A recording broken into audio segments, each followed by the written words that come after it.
sull'immigrazione, la scuola e le pensioni. Facciamo 3 temi, no?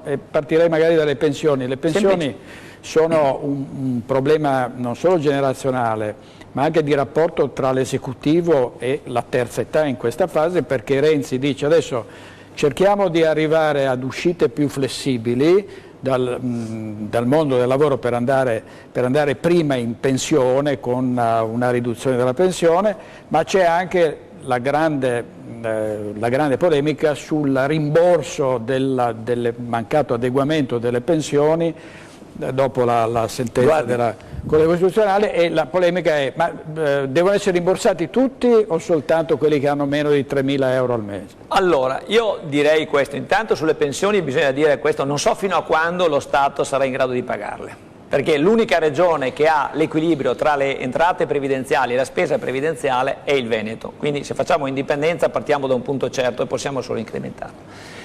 Siccome le altre regioni sono tutte sotto, è evidente che anche i veneti subiranno il taglio per effetto delle sregolatezze politiche e governative che su questo tema è stato fatto. Non vorrei neanche parlare del caso della legge Fornero, perché ha creato un danno incalcolabile. Ho visto gente piangere per questa cosa qua, gente che si è trovata a 60 anni, che stava per andare in pensione a 62, con contributi di oltre 40 anni, che ha dovuto mettersi in gioco, non potendo più godere di quelle posizioni che aveva, cose da stato africano, senza offesa per l'Africa.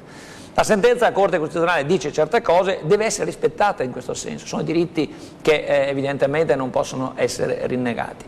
Io credo che su questo tema quindi bisogna essere seri, perché chi ha lavorato una vita non deve essere maltrattato, e questo Stato invece è indifferente alla sorte. Per quanto riguarda la scuola, lei è un allievo del grande Ilvo Montanelli, un modesto allievo. Io sono rimasto, tra le tante cose, impressionato da una sua frase, dice: per misurare la civiltà di un popolo vai a vedere un tribunale, una scuola e un ospedale. Lei ha toccato il tema della scuola. Se uno va a vedere lo stato della scuola, e si intende anche l'università, la ricerca, capisce che questo è uno stato finito. Il livello di civiltà ormai è una civiltà decadente, non c'è più nulla. Non parliamo di professori universitari, cioè siamo proprio caduti in basso. L'Università di Padova è al 92esimo posto in una verifica di posizioni con altre università del mondo, era la prima del mondo.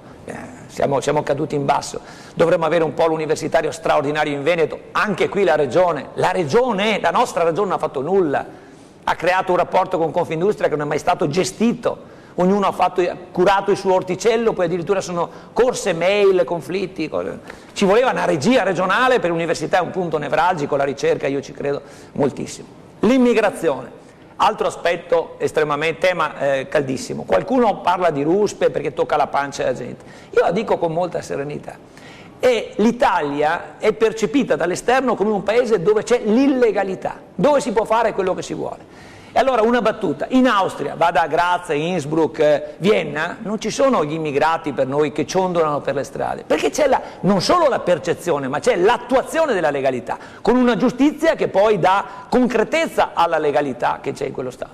Col Veneto indipendente, gli immigrati regolari se ne andrebbero larghi, non servirebbe fare azioni di ruspe, non entrerebbero neanche nel Veneto. Quindi per cortesia niente populismo, niente cose che toccano le emozioni della gente e poi lasciano le cose come erano, perché Maroni, a quello che dice oggi di ruspe, è quello che ha regolarizzato oltre 700.000 clandestini quando era ministro. Quindi evitiamo contraddizioni che io non dimentico, perché ho una memoria di ferro, e i cittadini è bene che non li dimentichino quando vanno al voto. Quindi io spero che il 31 di maggio si arrivi ad una scelta con persone coerenti, che hanno progetti robusti, positivi, carichi di contenuto, di vero cambiamento. Io credo di essere così in grado di interpretare questa opportunità di cambiamento col mio movimento, con Indipendenza Veneta, che ha messo in gioco tutto il suo lavoro, il lavoro di 3 anni, una presenza sul territorio straordinaria.